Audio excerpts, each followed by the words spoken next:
If you're a B2B founder or agency owner and your content feels like a useless chore, not something that actually drives leads or builds your brand, you're not alone. My name is V, I am the founder of Creatify, and I've been an in-house creative director for multiple seven-figure businesses handling editing, thumbnails, scripting, strategy, and conversion mechanisms.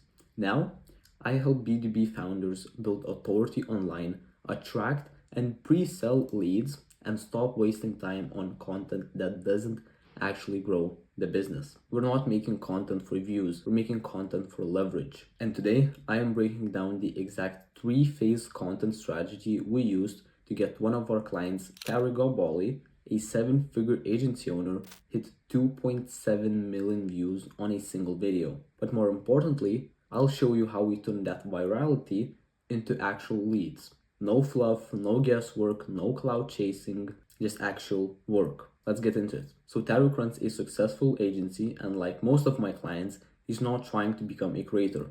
He just wanted content that worked on Instagram, YouTube, and other platforms. We applied the system, and within a few weeks, one of his reels hit 2.7 million views. But that wasn't the win. The win was the volume of DMs he got from his viewers saying, "Do you even sell something? And can we work together? Or can I buy something from you?" And this wasn't a one-hit wonder. This was actually engineered. So here's how it works. This strategy has three phases. First one is trend and format discovery. Second one is framework repetition. And lastly, we have the authority conversion shift. And if you're actually serious about building a content machine that drives growth, not just attention, please pay very close attention to phase 3. So when we wanted to implement the strategy, the first thing we did is we actually started scrolling through our competitor reels. Not to copy, but to identify what was already working in our niche. We looked for reels that were getting traction, those with high view counts, strong engagement, and relevance to the audience that we wanted to reach. And then once we started sending each other those reels, we actually reverse engineered the structures of those that hit the most views, and then we reversed engineered the structure. From hook to pacing to visual flow, we broke down what made those videos perform and started replicating the format for Tariq. We created a few different format videos following those patterns. So same niche and same audience, but just slightly tweaking different formats, hooks, and pacing, which actually gave us the most feedback on what works and what doesn't. Then after testing, one of them finally hit, and it hit hard. 2.7 million views. And yes, for some, this is not a lot of numbers, but for a quite new Instagram page that only has a couple thousand followers, that is insane. And so from that, we got a benchmark of what pains do our audience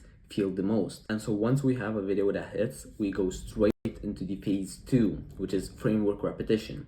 Now, most people stop here or get distracted by the hype of one big video and think that they don't need to post anymore because who cares? Once that 2.7 million view reel hit, we knew we had a very short window to leverage that attention properly. And the goal was very clear: absorb as much volume as possible while we had momentum. So instead of slowing down, we amped up the output. We pushed content at a higher frequency, keeping the same framework and visual polish, but we were not optimizing, we were just capitalizing. And we focused on two things during these few weeks. First is the actual volume of content. So we were doing multiple reels per week using the same winning format that got us the millions of views in the first place, with just very slight tweaks in angle or messaging. And secondly, we wanted as much visibility as possible, so we started using stories. And it's not some fancy story sequences of big call to actions and case studies. No, Tariq started posting not just personal updates,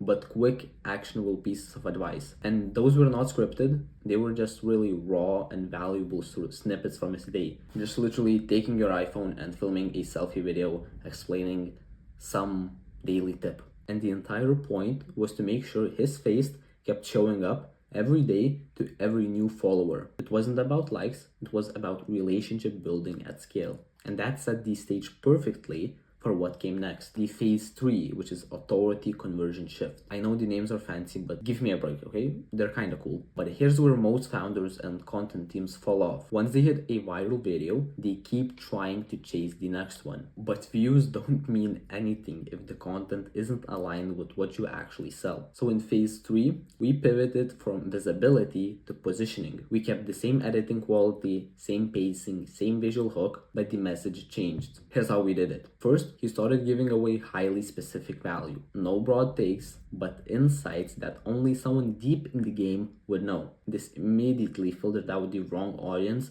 and pulled in the right one. Now, number 2, every single piece of value was framed with context. So before diving into tips or frameworks, he would take 10 to 15 seconds to explain who he is, what he's built, and why his perspective matters. Most of the times that just meant sharing a personal story. This built instant trust, which made the advice land even harder. And number 3, which is actually the easiest point to do, but I don't know why, but most creators just miss.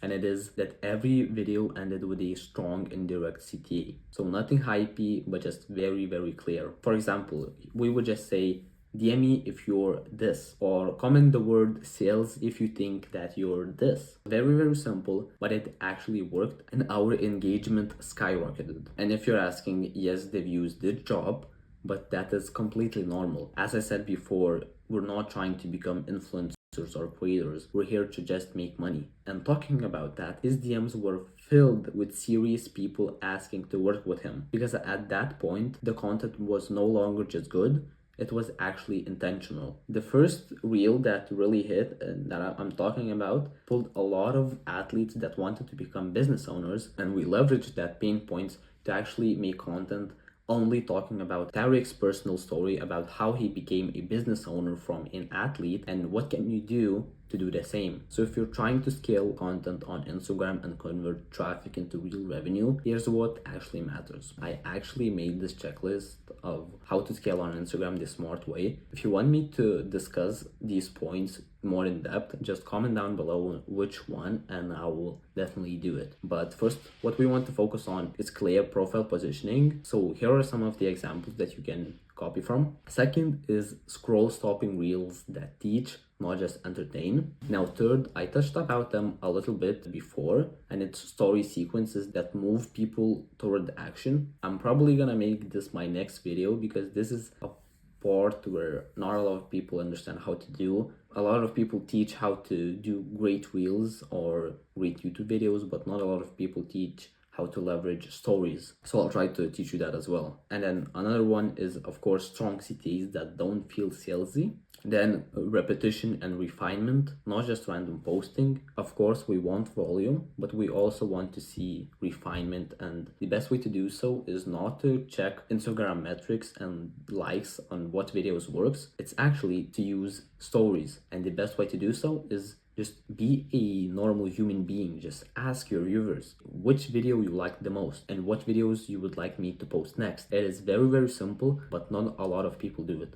Just be human. And then the last thing, I actually also talked about it, and it's consistency across channels. So it's being omni-channel. So Instagram and YouTube work together perfectly. It's not one versus another, it's both of them. So this is it. This is how real businesses scale a personal brand without becoming full-time creators. If you're a 6 to 7 figure founder and content still feels like guesswork, and if you have wasted time managing editors who don't get B2B, also, if you know that your content should be building you leverage, not just views, then go to my website. You'll find a very short video where I explain exactly what we do, the results we've gotten, and how do we approach content for B2B founders. If it resonates with you, you can book a call directly from the site. Before we even get on that call, I'll have a custom audit done for your brand. So even if we don't work together, you'll walk away with something really valuable. Thank you so much for watching this video, guys. This was the official Tariq Gabali's content strategy case study. Hopefully you enjoyed this video. If you have any questions, please leave them down below.